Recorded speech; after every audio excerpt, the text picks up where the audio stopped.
First and foremost, we anticipated that Seychelles were going to apply a low block, and then it is exactly what they did.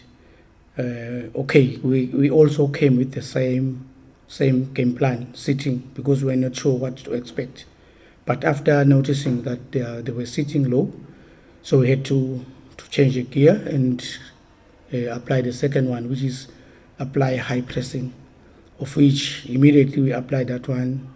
Then they didn't have answers they didn't have answers to what we were giving them. We were able to get those two first half goals. Then going to the second half, we really upped the game a little bit up, like the tempo was a little bit high, to ensure that we forced them into making those errors, of which it paid off. We were able to bury those 4 second half goals out of the high pressing that we applied on the day.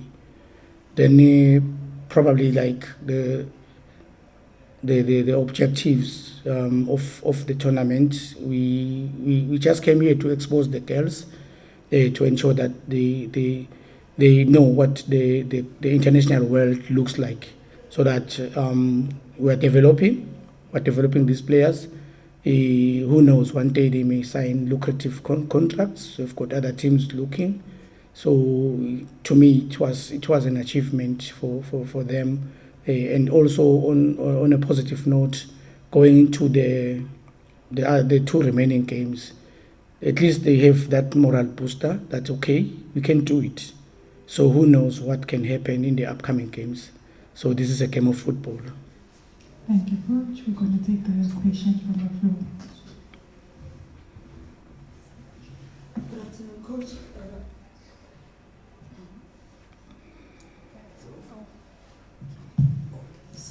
Good afternoon, Coach. Letabo from COSAFA TV.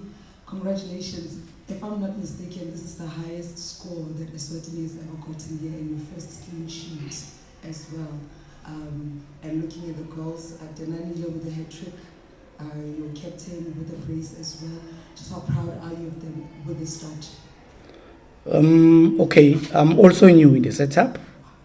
Just been introduced. I was busy with the under-17s. So it's an honor for me to be awarded such a gift. So I'm really proud of the girls. They were really fighting for me. We didn't have enough time to prepare though, but under those circumstances, they showed why I called them into the national team. Coach, also, would you say the influence of the young Buffaloes who have been competing also the COSAFA Women's Champions League qualifiers as well played a role, in terms of the improvement that we see in the team? I cannot take away that one because automatically they've been exposed into the international world, so it really influences the game. And also there are young Buffaloes players, but back home, before joining Buffaloes, some of them were playing for my team, of which, in a way, it was a reunion of me with my old players. Coach, you mentioned that anything can happen. You have the next matches against South Africa and also Namibia. Today, would you say that especially your defense wasn't tested that much? Going into those matches against the tougher opponents, what would be the approach? It's obvious that the next opponent will be a little bit tougher, but we'll go back to the drawing board and see how best we can deal with those attacks. You are very correct when you say they were not that much tested, but I think I have confidence in them. They are really a good combination. Thank you, Coach. Thank you. Do you have any other questions? Thank you so much, Coach. Thank you. Journalists.